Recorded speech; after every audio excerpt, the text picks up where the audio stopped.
Problem create చేస్తా వస్తా ఉన్నారు పోలీస్ శాఖలో కొంతమంది అధికారులు అంటూ మాత్రం హిందూ సంఘాలు వ్యాపోతా ఉన్నాయి. ఓకే రవితేజ, అయితే ఇదే విషయంపై మనతో మాట్లాడడానికి బజరంగ్ దళ్ నుంచి సుభాష్ చంద్ర గారు లైన్ లో ఉన్నారు. సుభాష్ చంద్ర గారు నమస్తే అండి. నమస్కారం అండి.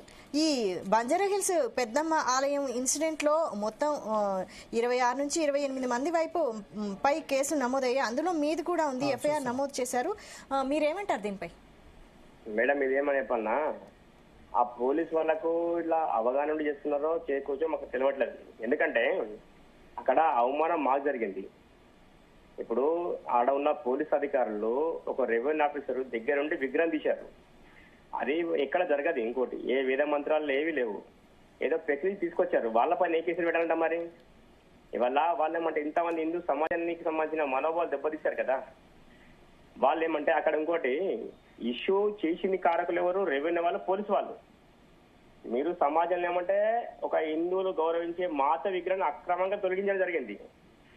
ఈ మందిరం ఏమంటే బంజారాస్ జుబ్లీస్ లేకముందు మందిరం ఉంది. ఆడ ఒక చెట్టు ఉంది, చెట్టు కింద ఒక రాయి ఉంది, రాయి కింద మొక్కుతున్నారు. దాన్ని ఒక ముస్లిం అతను ఏమంటే కబ్జా చేయని స్థలము కబ్జా చేసినప్పుడు మళ్ళా బస్సు వాళ్ళంతా నొల్లు పెడితే అంతకుముందే 3 సంవత్సరాల కింద ఏసీ గారే మాట్లాడితే అక్కడ ఏమన్నా 4 పిల్లలు వేసి చిన్న గుడి కట్టించారు వాళ్ళు అక్కడ. ఇవాళ వాళ్ళు కొద్దిగా స్లాప్ వేసుకున్నారు, విగ్రహం పెట్టారు అంతే.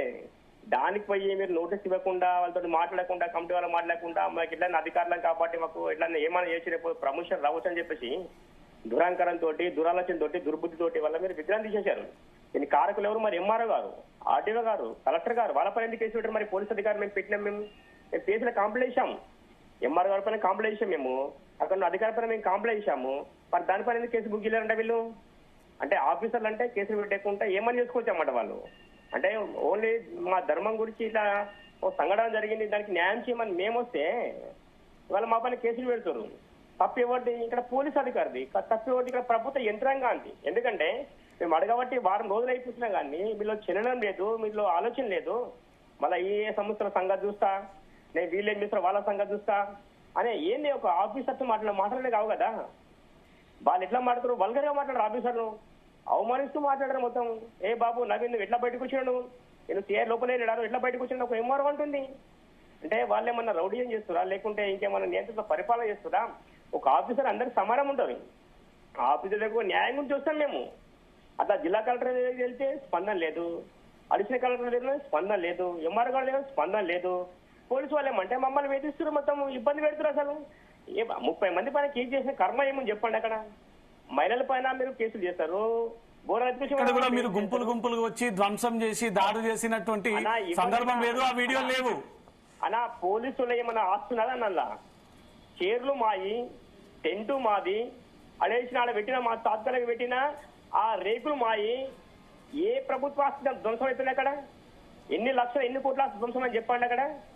ఇప్పుడు అక్రమంగా గుడి స్థలాన్ని కబ్జా చేసి బౌండరీ వాళ్ళు వేసుకుని వాళ్ళు, పబ్లిక్ మోసం చేస్తూ వాళ్ళు, కమిటీ వాళ్ళని మోసం చేస్తూ వాళ్ళు, మాతను మోసం చేస్తూ వాళ్ళు.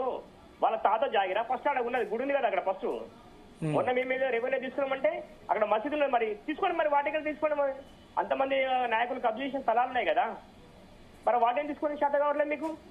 ఓ వాళ్ళు బడ నాయకులు, వాళ్ళకి రాజకీయం ఉంది, వాళ్ళకు అధికారం ఉంది, వాళ్ళ దగ్గర కోరన్నమాట. మీరు మేము కామన్ కార్యకర్తలు, మేము ధర్మం గురించి ఆలోచించే వాళ్ళం. అక్కడ వచ్చేది ఏం లేదు, మేము ధర్మం గురించి ఫైట్ చేస్తున్నాం. మాకు న్యాయం చేయవలసి పోయి మా పైన కేసులు పెట్టి మమ్మల్ని వేధిస్తుంటారు. అసలు ఎక్కడ ఈ యంత్రాంగం చెప్పండి, ఎవరి గురించి పనిచేస్తుంది యంత్రాంగం అంటే డబ్బున్న వాళ్ళ గురించి ఈ యంత్రాంగం అంతా ఆలోచిపడతారా ఏంటి? అధికారులు ఏం చెప్తారు దాని గురించి ఉంటారా ఏంటి వీళ్ళు? మొత్తం 28 మంది వ్యక్తుల పైన కేసులు నమోదు చేస్తే దానిలో విహెచ్పి, బజరంగ్ దళ్, హిందూ వాహిని వాళ్ళ పార్లే ఎక్కువ ఉన్నాయి. అవునన్నా, ఇప్పుడు ఇష్యూ మేము ఫస్ట్ నుంచి చేసినాం కాబట్టి ఇష్యూ మా పైన ఉందేమో, అందరి పైన ఉందేమో. కానీ కేసు పెట్టడం కర్మ ఏముంది? కేసు పెట్టాలంటే ఫస్ట్ ఏమంటే పోలీసు అధికారుల పైన కేసు పెట్టాలి, మేము రెవెన్యూ అధికారుల పైన కేసు పెట్టాలి. మేము ఆల్రెడీ రాసిచ్చిన కంప్లైంట్ మేము బజరంగ్ పిఎస్ లోపల అదే సిఐ గారు ఉన్నారు, మేము కంప్లైంట్ ఇస్తే అంటే యాక్షన్ తీసుకుని చెప్పిన. మరి వాళ్ళ పైన ఎందుకు కేసు బుక్ చేయడం? మరి ఇప్పటికి ఎవరు ఇచ్చారు కంప్లైంట్? ఏమని కంప్లైంట్ ఇచ్చారు? ఏ అధికారుల మీద కంప్లైంట్ ఇచ్చారు? ఎంఆర్ఓ గారు మా మందిరానికి అక్రమంగా కూల్చారు, మాకు ఎలాంటి ఇంటిమేషన్ లేదు. ఒక అధికారులు మాకు ఇంటిమేషన్ ఇవ్వాలి, ఇంటిమేషన్ ఇవ్వకుండా పోలీసు అధికారులు తీసుకుని ఎట్లా కూల్స్తారు?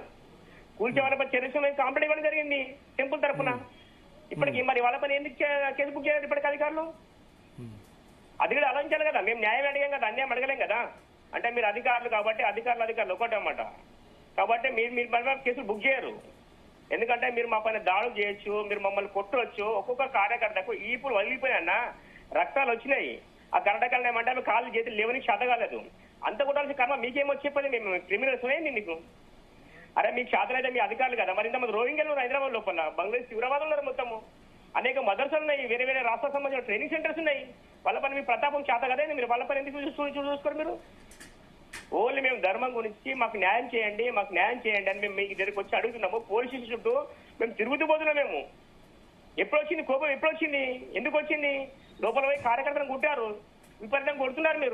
మీరు ఎందుకు న్యాయం చేయలేకపోయారు? అదే సిఐ గారు నన్ను 6 గంటల వరకు కూర్చోబెట్టాడు. మేము న్యాయం చేస్తా, నేను ఎంఆర్ గారితో మాట్లాడుతున్నా, మొత్తం క్లియర్ చేస్తున్నా, నా పని అయిపోతుంది అని చెప్పి ఎంఆర్ గారు చెప్పారు. మరి ఎందుకు చేయలేకపోయారు ఎంఆర్ గారితో మాట్లాడి? ఇప్పుడు మీ హిందూ సంఘాలు 28 మంది మీద కేసులు పెట్టారు. నెక్స్ట్ మీ యాక్షన్ ప్లాన్ ఏంటి? మీరు ఫర్దర్ గా ఈ విషయంలో ఏం చేయబోతా ఉన్నారు? అలా మేము అందరం మాట్లాడుతున్నాము, మేము ఆలోచిస్తున్నాము. ఇప్పటికి ఏమంటే మేము టైం ఇచ్చాము, అంత లోపల అధికారులు ఏమంటే క్లియర్ ఇస్తామని చెప్పారు. ఈ రోజు తోటి అయిపోతుంది కదా, ఆ 48 hours డెడ్ లైన్ ఈ రోజు తోటి అయిపోతుంది. మా వాళ్ళు కూర్చుంటారు, మాట్లాడుతున్నారు. మేము ఏం చేసాం, ఏం ఆలోచిస్తాం, మేము ఏ విధంగా ఉద్యమం చేయాలని చేస్తాము, దాన్ని ఎట్లా కాపాడుకుంటాం. కానీ అధికారులను మనం ఆలోచించాలి. ఎందుకంటే ఎవరికైనా ఒక మనసు ఉంటది, ఏదో మేము కక్ష సాధింపు చేస్తాము, ఏమేదో చేస్తున్నాం, మేము ఇష్టం వచ్చే కేసులు పెడుతున్నాము, వాళ్ళ వేధిస్తున్నాం అంటే ఆగిపోదు. సమాజంలో చాలా మంది ఆలోచించే వాళ్ళ ధర్మం గురించి ఆలోచించేవాళ్ళు. ఇవాళ మీ చేతిలో అధికారం ఉంది, మీ ఇష్టం వచ్చి చేయొచ్చు అనుకుంటే మీరు రేపు పొద్దున ఇంత మామూలు పౌరులు అయిపోతారు. వచ్చినాక డ్యూటీ అయిపోయినాక కేసుల మీద ఫైట్ చేస్తారా? అమ్మవారి గుడి కోసం ఫైట్ చేస్తారా? మేము అమ్మవారి గుడి కోసం ఫైట్ చేస్తాం. కేసుల మీద కూడా మేము ఆలోచిస్తున్నాం. మా వాళ్ళు చూస్తున్నారు. మేము కూడా మేము పెద్ద మనుషులు ఉన్నారు, వాళ్ళతో కూడా మాట్లాడతాం. వాళ్ళతో మాట్లాడి వాళ్ళు ఏ నిర్ణయం తీసుకుంటాం వాళ్ళతో కూడా ఆలోచిస్తాం. అందరూ కూర్చుంటాం, వాటి గురించి ఆలోచిస్తాం. మేము కేసు పెట్టింది వాటి గురించి కూడా ఆలోచిస్తాం. మేము ఏం చేయాలో మా లీగల్ టీమ్స్ ఉన్నాయి, మా కార్యకర్తలు ఉన్నారు, మా కూడా పెద్ద మనుషులు ఉన్నారు. వాళ్ళందరూ కూర్చొని మాట్లాడి ఎక్కడ వెళ్ళాలి, ఏ విధంగా వెళ్తే బాగుంటుంది. 48 hours లో మీరు అల్టిమేటం జారీ చేసినటువంటి అంశాలు ఏంటి? ఈ 48 గంటలు ప్రభుత్వం దిగి రాకపోతే మీరు తీసుకున్నటువంటి కార్యాచరణ ఏంటి? మా కార్యాచరణ గురించి మేము కూర్చొని మాట్లాడతాం, మేము ప్రకటిస్తాము. అధికారులు ఏమంటే ఇప్పుడు వాళ్ళకి చెప్పినా మేము చేస్తాం, మేము క్లియర్ చేస్తాం, మాకు టైం కావాలని చెప్పారు.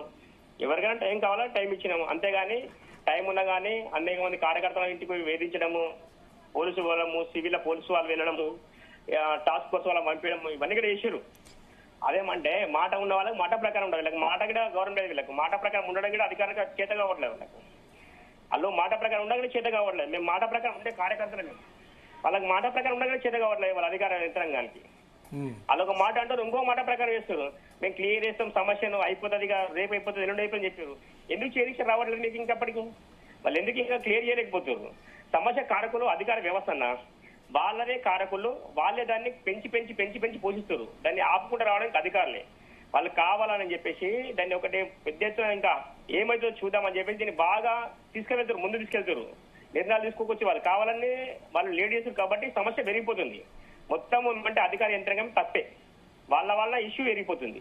కాబట్టి అధికారులు ఏమంటే మేము చెప్పిన 2 రోజులు చెప్పినాము, 2 రోజుల లోపల క్లియర్ చేయాలి కదా. ఇంకెందుకు క్లియర్ చెప్పు అంటే కావాలని చేస్తారు కదా. వాళ్ళు ఏం చేస్తారు చూద్దాము, ఏమైతే చూద్దాము. బంజారా అంటే ఫిలిం టెంపుల్ స్థలం వేరే అప్ప చెప్పినాము, ఇది కూడా అప్ప చెప్తామని ఒక ఆలోచన అధికారులు ఉన్నట్టు మొత్తం మీద. ప్రమోషన్ వస్తాయి కదా వాళ్ళకు, ప్రమోషన్ వస్తాయి, కోర్టు లాస్ని అప్ప చెప్తున్నామని చెప్పేసి ఆ ప్రమోషన్ బిజీలో వాళ్ళు ఉన్నట్టు కాబట్టి దాన్ని క్లియర్ చేసే బిజీలో లేనట్టు అధికారులు. ఓకే సుభాష్ చంద్ర గారు, థ్యాంక్ యూ అండి. శివకుమార్ గారు నమస్తే అండి. నమస్తే అండి. నమస్తే, జై శ్రీరామ్.